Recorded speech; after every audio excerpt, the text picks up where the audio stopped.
mendapatkan mahabbah di kalangan sufi. Cinta kepada Allah mengalahkan cinta kepada apapun. Jalaluddin Rumi mengisahkan Nabi Musa dan pengembala dan sufi wanita Robiah Al-Adawiyah. Cinta adalah modal seorang sufi dalam menapaki kehidupan spiritual. Oleh kalangan sufi, cinta diistilahkan dengan mahabbah. Setiap hamba memiliki tujuan untuk mendapatkan mahabbah. Bila aku telah jatuh cinta kepadanya, jadilah aku pendengarannya, yang dengannya ia mendengar. Aku penglihatannya, yang dengannya ia melihat. Aku tangannya, yang dengannya ia memukul. Aku kakinya, yang dengan itu ia berjalan. Bila ia memohon kepadaku, aku perkenankan permohonannya. Sebuah kisah dari Masnawi. Jalaluddin Rumi mengisahkan, suatu ketika Nabi Musa sedang berjalan di padang rumput dan mendapati seorang gembala kambing yang sedang beristirahat. Sambil berkata, "Wahai Tuhanku, aku sungguh mencintaimu. Aku akan melayanimu sepuas hatiku. Aku sayang engkau. Aku ingin sekali membelai dan menyisir rambutmu. Aku ingin sekali menyemir sepatumu." Mendengar perkataan demikian, Nabi Musa marah dan menasihati si pengembala kambing. "Wahai pengembala kambing, apa yang telah kau katakan telah menodai derajat Tuhan. Kamu tidak pantas berkata begitu, karena Tuhan tidak membutuhkan apa yang kau katakan." Si gembala menyeringai ketakutan sambil memohon. Pengembala itu berkata, "Wahai Nabi Musa, engkau yang lebih mengetahui hubungan antara hamba dan Allah. Aku tidak tahu apa yang harus aku lakukan. Yang jelas, cintaku pada Tuhan melebihi cintaku pada apapun." Musa menjawab, "Jika begitu adanya, bertobatlah kamu." Seketika, si pengembala lari menuju hutan dan tidak kelihatan mukanya selama beberapa hari. Beberapa saat kemudian, Nabi Musa mendapat teguran dari Allah. Seolah-olah Allah menyalahkan semua tindakan Nabi Musa yang membentak pengembala kambing.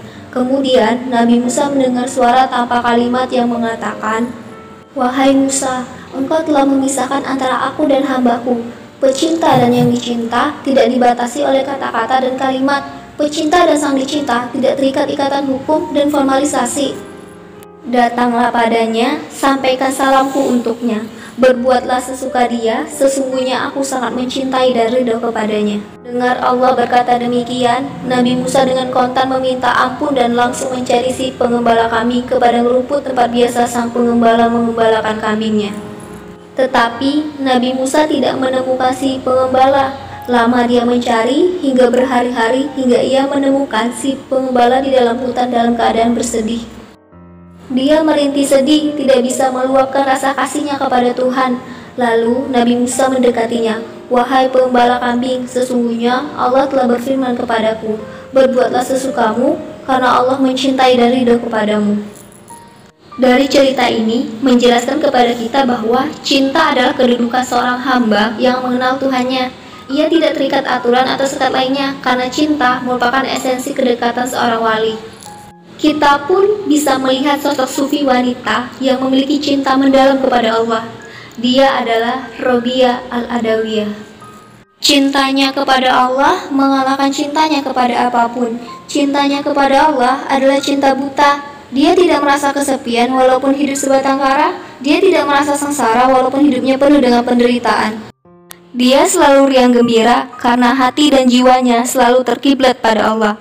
Keriang gembiraannya ini dibarengi juga dengan kesedihan, karena selalu merasa menjadi hamba yang kurang dan penuh dengan dosa. Dengan demikian, rasa cintanya berbarengan dengan rasa takut kepada Allah.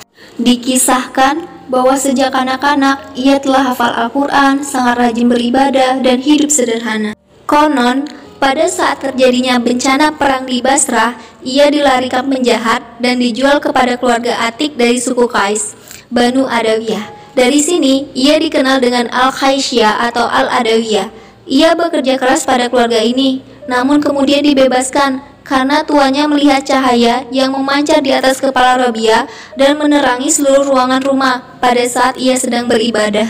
Setelah dimerdekakan tuannya, Robiah hidup menyendiri menjalani kehidupan sebagai seorang zahidah dan sufia. Ia menjalani sisa hidupnya hanya dengan ibadah dalam rangka mendekatkan diri kepada Allah sebagai kekasihnya. Ia memperbanyak taubat dan menjauhi hidup duniawi. Ia hidup dalam kemiskinan dan menolak segala bantuan materi yang diberikan oleh orang lain. Dan doanya pun, ia tidak meminta hal-hal yang bersifat materi. Ia adalah contoh sufi pecinta Tuhan yang dengan konsep mahabbahnya menemukan ma'rifat yang sesungguhnya. Robiah Al-Adawiyah seumur hidupnya tidak pernah menikah. Sebagai wanita zahidah, ia selalu menolak setiap lamaran beberapa pria saleh. Hingga suatu hari, ketika ada seorang laki-laki datang melamarnya, menurut riwayat beliau adalah Sufyan Ats-Tsauri. Namun Rabiah menolak lamaran tersebut. Beliau berkata, "Jika engkau hendak menikahiku, maka mintalah izin kepada Allah, karena aku milik Allah." Kecintaan Rabiah terhadap Allah melupakan segala macam kesenangan duniawi. Bahkan untuk menikah pun beliau menolak untuk melakukannya. Hal seperti ini yang dianggap oleh banyak kalangan sebagai cinta mati. Suatu ketika, beliau ditanya oleh seseorang, "Ya Rabiah, apakah engkau mencintai Nabi Muhammad?" Beliau menjawab, "Aku mencintai Nabi Muhammad, tetapi cintaku kepada Allah melupakan cintaku kepada makhluk." Cinta yang diungkapkan Rabiah mengisyaratkan bahwa cinta kepada Allah di atas segala cinta, termasuk cinta kepada Nabi. Rabiah membagi cinta kepada Allah dua tingkatan, cinta rindu dan cinta karena Allah lah yang pantas dicintai. Imam Al-Ghazali menafsirkan cinta rindu adalah cinta kepada Allah yang disebabkan karena kesadaran berterima kasih sebab Allah telah memberikan karunia yang sangat besar kepadanya. Sedangkan cinta karena Allah yang patut untuk dicintai adalah pengalaman cinta Rabiah yang memuncak. Dan ketika sufi mengalami hal seperti ini, ia akan merasa bahwa semua selain Allah adalah nisbi, buruk, jelek, dan tidak berguna.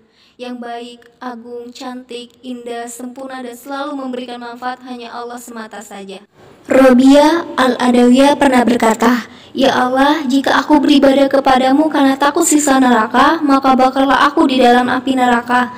Jika aku beribadah kepadamu karena mengharap surga, maka jauhkanlah aku dari surgamu. Tetapi jika aku beribadah kepadamu karena engkaulah yang layak untuk disembah, maka jangan sembunyikan keindahan wajahmu." Dari kata-kata Robiah ini dapat disimpulkan bahwa hidup dan matinya Robiah hanya untuk sosok yang dicintai. Sosok itu ialah Allah Subhanahu wa Ta'ala. Ibadahnya tidak mengharapkan apapun. Dia hanya ingin memandang, berdekatan, dan berusaha selalu membuat ridha, suka, dan senang sosok yang dicintainya. Cinta semacam Robiah kepada Allah Subhanahu wa Ta'ala mengalahkan cinta kepada selain Allah.